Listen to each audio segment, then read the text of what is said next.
नमस्कार, स्वागत है आप सभी का। मैं हूं आपके साथ शावनी पटनायक। बुलेटिन की शुरुआत करेंगे। चारधाम यात्रा व्यवस्थाओं को लेकर पर्यटन मंत्री सतपाल महाराज ने अधिकारियों को कई दिशा निर्देश दिए। चारधाम यात्रा को सफल बनाने को लेकर उत्तराखंड सचिवालय में पर्यटन मंत्री ने समीक्षा बैठक की और इस बैठक में बीकेटीसी के अध्यक्ष अचवेंद्र अजय, पर्यटन सचिव सचिन कुर्वे, गढ़वाल कमिश्नर सुशील कुमार सहित सभी आला अधिकारी मौजूद रहे।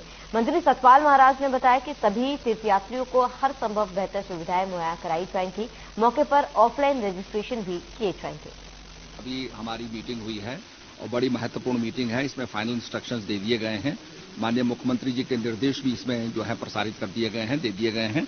और इसके अंदर विशेषकर जो हमारे खच्चर जो हैं, जो वहां पर ठंडा पानी पीते हैं और मर जाते हैं, उनके लिए ये रखा गया है कि गर्म पानी उपलब्ध हो। उसके लिए जो है गीजर्स हैं वो लगाए जाएंगे ताकि खच्चरों को गर्म पानी मिले। वो मूक जानवर है, उसकी व्यथा कहने को वो बोल नहीं सकता है, तो उसके लिए बड़े हिदायत दिए गए हैं कि भाई आप टिन शेड बनाएं और वहां पर गर्म पानी खच्चरों को उपलब्ध कराएं जिससे किसी खच्चर की मौत ना हो। कोविड जो है, जो बीमारी है, वो अब एक बीमारी नहीं रह गई है। इस बात को समझना पड़ेगा क्योंकि इसमें बहुत से वायरस के वेरिएंट्स आ गए हैं। तो पिछली 2-3 वेव्स कोविड की आ चुकी हैं, जिसमें से जो सबसे घातक थी वो डेल्टा वेव थी, जो सेकेंड वेव थी, जिसमें काफ़ी हम लोगों को जानी नुकसान इस देश और पूरे विश्व को सहना पड़ा। उसके बाद एक तीसरी वेव ओमिक्रॉन वायरस को लेकर के आई थी, जो कि उतनी घातक तो नहीं थी लेकिन इन्फेक्टिविटी बहुत थी। तो लगभग काफ़ी हाई मात्रा में लोग बहुत इन्फेक्ट हुए थे, लेकिन उसमें जानी नुकसान इतना नहीं हुआ था। और कुछ हद तक ये भी बात सही है कि क्योंकि उस समय तक लगभग 80 से 90% लोग जो थे उनको वैक्सीनेशन लग चुका था, 1 या 2 डोज। तो हो सकता है कि हर्ड इम्यूनिटी जो होती है, डेवलप होती है, उसने भी कुछ पार्ट प्ले किया हो।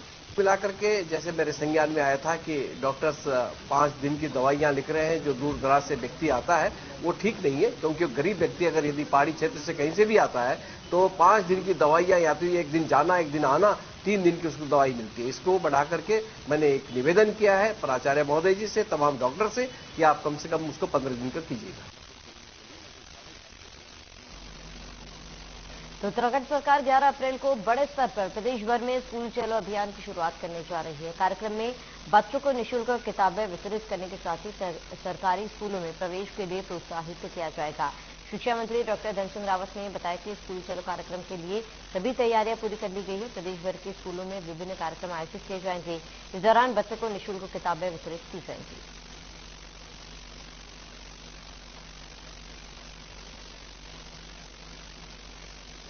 देखिए, सबसे पहले तो मैं कहना चाहता हूं कि इस बार स्कूल चलो अभियान हमारा 11 अप्रैल से शुरू हो रहा है और पूरे प्रदेश में 11 अप्रैल को एक बहुत बड़े कार्यक्रम सभी स्कूलों में हम आयोजित कर रहे हैं। पहली बार राज्य सरकार ने जो हमारे सरकारी स्कूलों में बच्चे पढ़ते थे उनको तो हम किताबें फ्री देते थे। इस बार जितने एडेड स्कूल हैं उनके भी लगभग 4 लाख से ज़्यादा बच्चों को इस बार किताबें हम फ्री दे रहे हैं। और किताब देने का अभियान भी हम उसका टेंडर हो गया है, एमओयू हो गए हैं और बहुत जल्दी जो है स्कूलों में किताबें पहुंच जाएंगी और बच्चों को सभी स्कूलों में निःशुल्क किताबें इस बार दी जाएंगी। इस बार चूंकि 4 लाख बच्चों को अतिरिक्त किताबें देनी थी। खबर जनपद उधमसिंह नगर के जसपुर कोतवाली क्षेत्र के नातेही गांव से है, जहां नातेही में पिछले कई दिनों से पशु चोर गिरोह सक्रिय है और बीते दिनों से कुछ भैंसे क्षेत्र से चोरी हो चुकी है, जिससे नाराज ग्रामीणों ने नातेही चौकी पर धरना दिया और पशु चोरों के खिलाफ कार्रवाई की मांग की है। वहीं पूर्व विधायक शैलेंद्र मोहन सिंघल भी मौके पर पहुंचे। इस दौरान पूर्व विधायक ने बताया कि पिछले काफी समय से क्षेत्र से पशु चोरी हो रहे हैं, जिसके लिए यहाँ ग्रामीण और ग्राम प्रधान इकट्ठा हुए हैं। स्थानीय प्रशासन से बातचीत की भी गई और पुलिस ने 1 हफ्ते के भीतर चोरी का खुलासा करने का आश्वासन दिया है।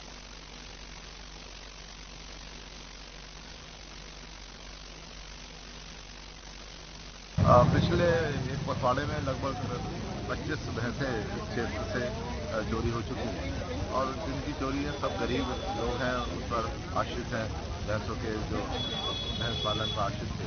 तो बड़ा दुखदायी कांड हुआ है। अब इस पर पुलिस प्रशासन इस तरह का ध्यान आकर्षित करने के लिए, क्योंकि लोगों एक तरह से संतुष्ट नहीं थे कार्रवाई, तो इसलिए ये एक लोग यहाँ पर आए हैं, क्षेत्र के हमारे प्रधान भी हैं, सामान्य जन हैं, सब समाज, नागरिक, महिला शक्ति, सभी लोग यहाँ एकत्र हुए हैं।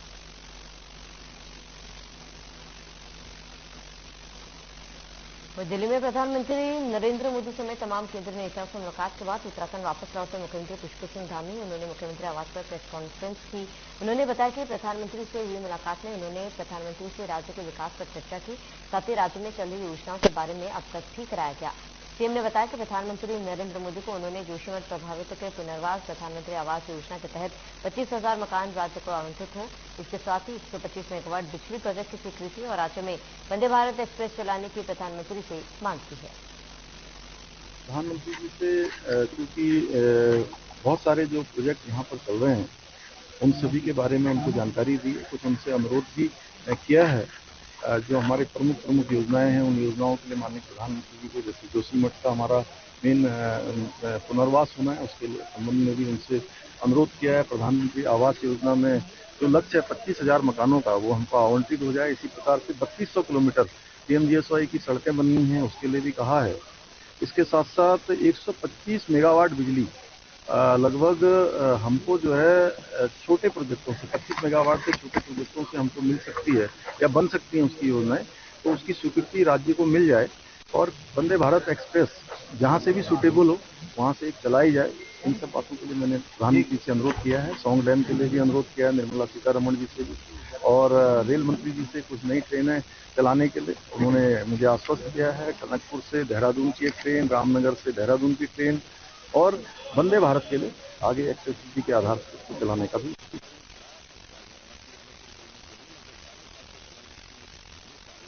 गणतंत्र दिवस परेड 2023 में उत्तराखंड की मानसखंड झांकी को प्रथम स्थान मिला है। इस झांकी को आगामी 18 मई तक राज्य के विभिन्न स्थानों में आम जनता को दिखाया जाएगा। इसके लिए मुख्यमंत्री पुष्कर सिंह धामी ने मुख्यमंत्री कैंप कार्यालय परिसर में प्रदेश के जनपदों, ब्लॉक मुख्यालयों और अन्य मुख्य स्थानों पर प्रदर्शन के लिए विधिवत पूजा अर्चना के बाद फ्लैग दिखाकर रवाना किया। मुख्यमंत्री पुष्कर सिंह धामी के नेतृत्व में उत्तराखंड राज्य निर्माण के बाद यह पहला मौका रहा जब प्रदेश की झांकी को अन्य प्रतिभागी राज्यों के मुकाबले देश में प्रथम स्थान मिला है।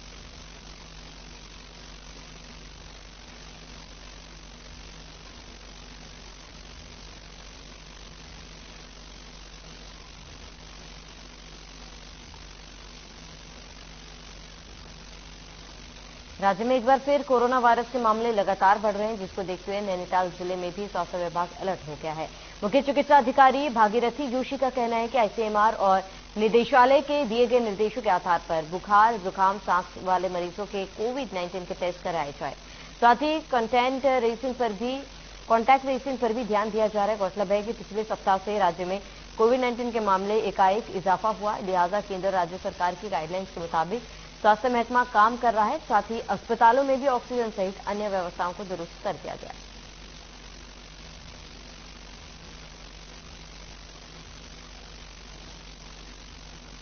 तो सभी बढ़ रहे हैं। जो गाइडलाइन आई है आईसीएमआर से और महानिदेशालय से, उसके अनुसार जितने भी आईएलआई के केसेस हैं, जिनको सर्दी जुकाम बुखार की शिकायत है या जिनको सांस की तकलीफ है, उनके कोरोना टेस्टिंग होनी है और उन केसों की आइसोलेट करना है उनको हमें। इसके अतिरिक्त उनके जो कॉन्टैक्ट्स हैं, सिम्टोमेटिक कॉन्टैक्ट्स हैं, सिर्फ उन्हीं की टेस्टिंग हो।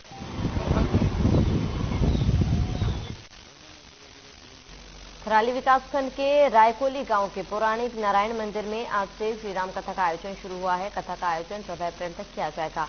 श्रद्धालुओं ने तराली स्थित बेतालेश्वर मंदिर से नारायण मंदिर रायकोली तक भव्य कलश यात्रा में शामिल होकर श्रीराम कथा के शुभारंभ में प्रतिभाग किया। वहीं इस पौराणिक नारायण मंदिर में श्रीराम कथा के शुभारंभ के साथ ही गुरुकुल संस्कृत एवं संगीत विश्वविद्यालय का भी शुभारंभ किया गया, जिसमें गुरुकुल की शिक्षा दीक्षा छात्र छात्राओं को दी जाएगी। स्थानीय लोगों ने यहां गुरुकुल की स्थापना होने पर हर्ष जताया।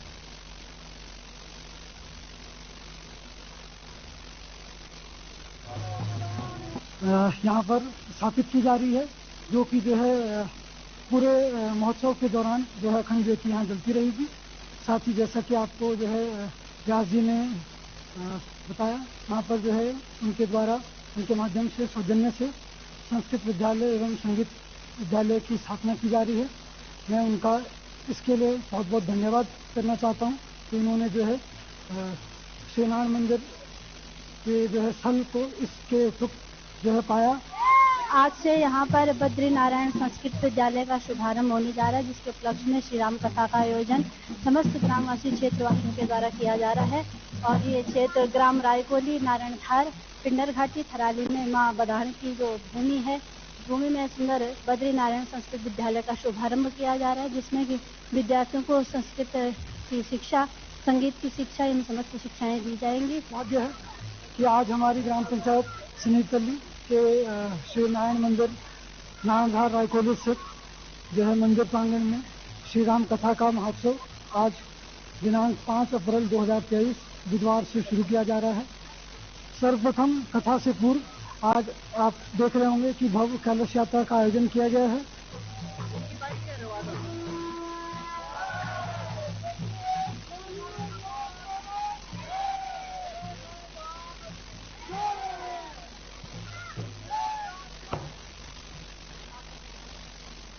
फिलहाल कुआं श्री नित्यानंद प्रभु आश्रम गोदाम हल्दीचोड़ में हनुमान जन्मोत्सव विराट और भव्य बनाने की जोरदार तैयारियां चल रही है। इसके तहत सुबह 10 बजे से शाम 6 बजे तक 16 करोड़ हरिनाम जाप पर प्रभु हनुमान को अर्पित किए जाएंगे।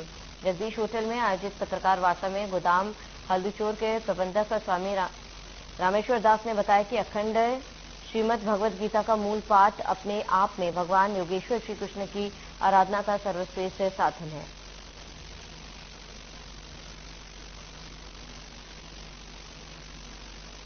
विशेष तैयारियां चल रही है। 1200 लोगों का रजिस्ट्रेशन हो चुका है। 1600 लोगों को आना है, कम से कम 16 करोड़ नाम होना है। एक व्यक्ति 1 लाख नाम लेगा, तो सुबह 10 से 8 घंटा आदमी साधना करेगा, इस नाम को जप करेगा, समझेगा, इसका अनुभव लेगा आत्मा में कि मैं स्वयं भगवान का अंश हूँ, मेरे में सारी शक्तियां भरी पड़ी हैं, सारी गुण मेरे अंदर हैं, लेकिन वो अज्ञानता से ढके हैं। जैसे शीशा धूल से ढक जाता है, शीशा साफ करते हैं तो भी चेहरा दिखाता है।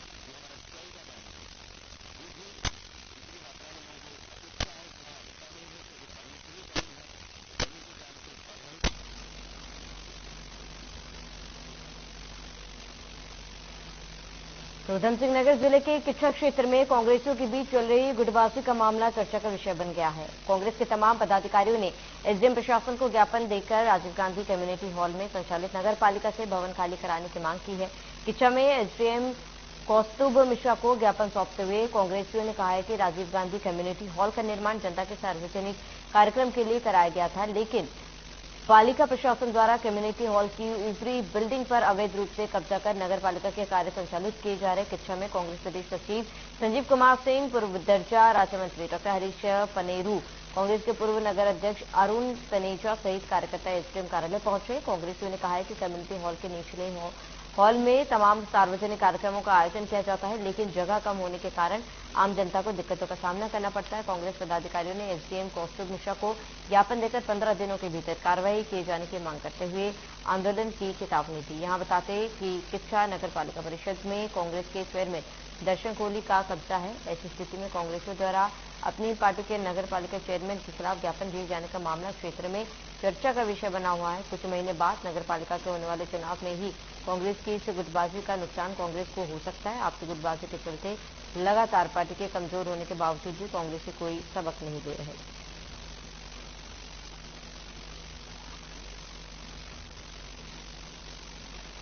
देखिए, एसडीएम कार्यालय हम लोग ये कम्युनिटी हॉल जो है आम जनता के लिए नारायण दत्त तिवारी गवर्नमेंट ने उस समय आम जनता को सौंपा था। आम जनता की शादी ब्याह के लिए उस समय जो जरूरत थी उसके लिए सौंपा गया था। मेन शहर की प्रॉपर्टी थी।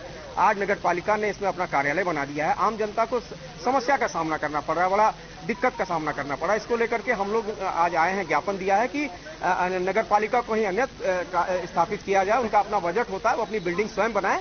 नगर पालिका का जो कार्यालय है वो राजीव गांधी कम्युनिटी हॉल में है। जो कम्युनिटी हॉल जनता के शादी ब्याह सार्वजनिक कार्यक्रमों के लिए बना हुआ है, उसमें नगर पालिका ने अनधिकृत रूप से कब्जा कर रखा है। और मुझे ऐसा लगता है इसमें सारा किच्छा के जो जनप्रतिनिधि हैं, किच्छा की जो जागरूक लोग हैं, वो भी आंख मूंदे बैठे पड़े हैं। अब इसके पीछे क्या कारण है मुझे नहीं पता। मुझे जनता ने शिकायत की, गरीब जनता ने मुझे कहा कि भाई साहब हम कहाँ अपना शादी कराएं, कहाँ हम अपना ब्याह कराएं, कहाँ क्रियाक्रम कराएं।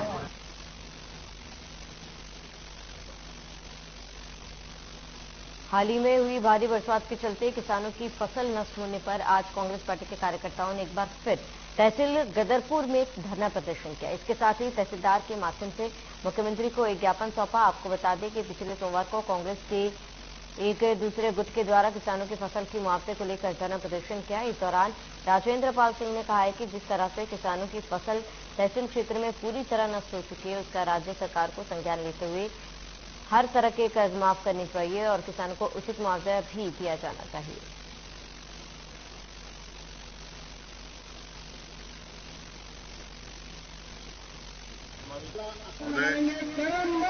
किसान की इतनी बुरी हालत है जिसको बयान नहीं किया जाता। किसानी में इलावा कर्ज के कुछ नहीं मिल रहा है। बैंक का कर्ज, सोसाइटी का कर्ज, महाजन का कर्ज, आज की तारीख में हम कर्ज से नहीं उड़ पा रहे हैं। रोजी रोटी के लाले पड़े हुए हैं। 3 फसलें हमारी खराब हो चुकी हैं, जिसमें पिछला धान था, पिछली गेहूं थी, और कभी मंडी की मार पड़ जाती है, कभी मौसम की मार पड़ जाती है। हम तो बिल्कुल असहाय हुए पड़े हैं। इस स्थिति में जो वो मजदूरी करना बेहतर है बजाय कि खेती करना। आने वाले समय में किसान सब पलायन कर जाएंगे। सर्वेक्षण करने से निर्देशित किया है और हमारे सभी राजस्व उप निरीक्षक और निरीक्षक प्रति ग्रामवार इसका सर्वेक्षण कर रहे हैं। हम बार बार ये सभी किसान भाइयों से अनुरोध भी कर रहे हैं कि आप अपने गाँव में बने रहिए। आपको किसी भी प्रार्थना पत्र पे हमारे ऑर्डर की आवश्यकता नहीं है, क्योंकि पूर्व में ही समस्त राजस्व उप निरीक्षक और निरीक्षकों को यह निर्देशित कर दिया गया है। एक मिनट सामने देखो। खबर उधम सिंह नगर जिले के रुद्रपुर महानगर अध्यक्ष सीपी शर्मा की ओर से किच्छा विधायक तिलकराज बेहड़ के खिलाफ आपत्तिजनक टिप्पणी का मामला तूल पकड़ता जा रहा है। उधम सिंह नगर जिला मुख्यालय में कांग्रेस प्रदेश नेतृत्व की ओर से सीपी शर्मा को पार्टी का नगर अध्यक्ष बनाए जाने पर कांग्रेस की एक गुट की ओर से लगातार विरोध किया जा रहा है। कुछ दिनों पहले नवनियुक्त अध्यक्ष सीपी शर्मा की ओर से कांग्रेस विधायक तिलकराज बेहड़ के खिलाफ बयानबाजी किए जाने की कांग्रेसियों ने घोर निंदा करते हुए सीपी शर्मा की मर्यादा में रहकर बयानबाजी करने की नसीहत दी। कांग्रेस पदाधिकारियों का कहना है कि सीपी शर्मा का कोई जनाधार नहीं है और उनकी बयानबाजी से पार्टी लगातार कमजोर हो रही है और खुदबाजी को बढ़ावा मिल रहा है। किच्छा विधायक तिलकराज बेहड़ 5 बार विधानसभा का चुनाव जीत चुके हैं तथा उत्तराखंड के स्वास्थ्य मंत्री, नेता प्रतिपक्ष और कांग्रेस के कार्यकारी अध्यक्ष के रूप में कार्य कर चुके हैं।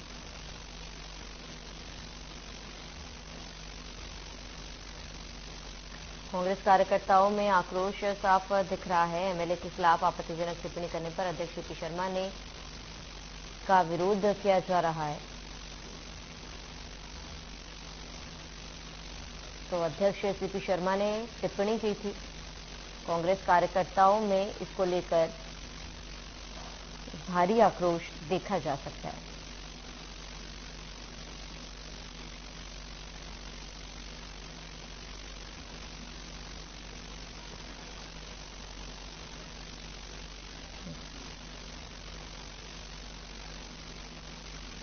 हमारी बदजवानी का था, अनुशासनहीनता का था। जिस प्रकार से उन्होंने शिक्षा के विकास के बारे में बात करी, शिक्षा को लेकर विधायक तिलकराज बेहड़ प्रदेश के नेता है, उप नेता प्रतिपक्ष रह चुके हैं, कैबिनेट मंत्री रह चुके हैं, वो प्रदेश के कार्यकारी अध्यक्ष रह चुके हैं और इतने बड़े नेता को ये कहना शिक्षा देंगे, ये कहां तक शोभनीय काम है। प्रदेश नेतृत्व को इसमें संज्ञान लेना होगा और सीपी शर्मा के खिलाफ कार्रवाई करनी चाहिए। प्रदेश नेतृत्व को अनुशासनहीनता कांग्रेस बर्दाश्त नहीं करती है। कार्यकर्ता ही एक लीडर होती है। हर आदमी, हर पार्टी जानती है कि कार्यकर्ता जिताता है। कार्यकर्ता अगर मेहनत से लड़ता है तो आदमी जीतता है, जो भी नेता है। बेहड़ जी रुद्रपुर से इच्छा है, हम लोगों ने मेहनत की, सब लोगों ने मेहनत की, सबकी मेहनत, जनता का साथ रहा, उनके मिलने वाले रहे, वो जीते। उसके बाद आप बयानबाजी करते हैं कि किच्छा में विकास कहाँ हो रहा है। तो मैं कहता हूँ सीपी शर्मा जी से, वहां से रुद्रपुर में आपको नजर नहीं आ रहा, किच्छा आके देखिए विकास क्या होता है। वहीं हरिद्वार के लक्सर रोड पर खड़ी एक मेटाडोर में पीछे से आए एक स्कूटी सवार ने टक्कर मारी। इसके बाद मेटाडोर चालक और कंडक्टर ने युवक की लात घूंसों से पिटाई कर दी। मारपीट की घटना का वीडियो वायरल हो रहा है, जिसमें कुछ युवक एक युवक को लात घूंसे से बुरी तरह से पीटते हुए और गाली गलौज करते हुए दिखाई दे रहे हैं। वीडियो हरिद्वार लक्सर रोड का बताया जा रहा है। मामले में पुलिस को कोई भी शिकायत नहीं मिली। तो स्कूटी ने मेटाडोर को जोरदार टक्कर मारी थी और ये वीडियो आप देख सकते हैं। यहाँ पर स्कूटी सवार को किस तरीके से लात घूंसों से पीटा जा रहा है, ये वीडियो सोशल मीडिया पर जमकर वायरल हो रहा है।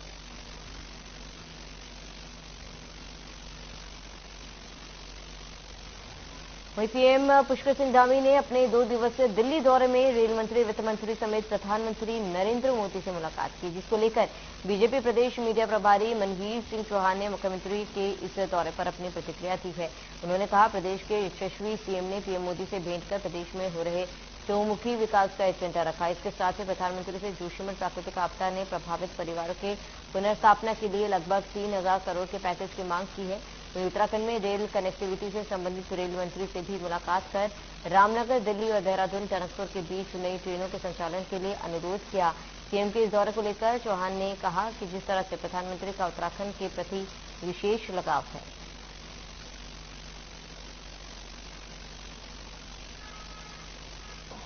प्रदेश के चौमुखी विकास के लिए संकल्पित हैं और वो लगातार प्रदेश के विकास के लिए प्रयासरत कार्य करते रहते हैं और इसी निमित्त उन्होंने अभी आदरणीय प्रधानमंत्री नरेंद्र भाई मोदी से मुलाकात कर प्रदेश के चौमुखी विकास की कई योजनाओं और विकास के लिए कई प्रस्ताव उन्होंने आदरणीय प्रधानमंत्री को दिए और इसके साथ ही अन्य कई मंत्रियों के से भी उन्होंने मुलाकात कर उनके विभागों से प्रदेश के विकास के लिए अनेकों योजनाओं की उन्होंने मांग की है और साथ ही जोशीमठ भूदशाओं के लिए उन्होंने केंद्र सरकार से 3,000 करोड़ के राहत पैकेज की और उनके विस्थापन की के लिए प्रस्ताव दिया है।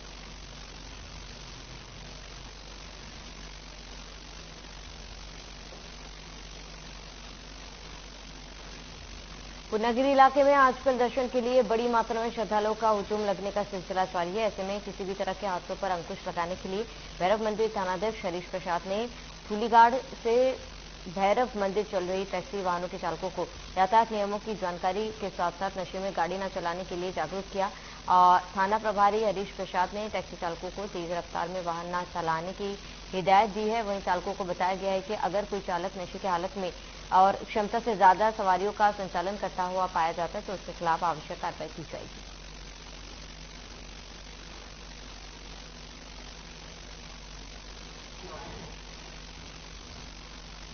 चलिए इसके साथ इस बुलेटिन में फिलहाल में इस वक्त देश विदेश के तमाम बड़ी खबरों के लिए बनी रहना।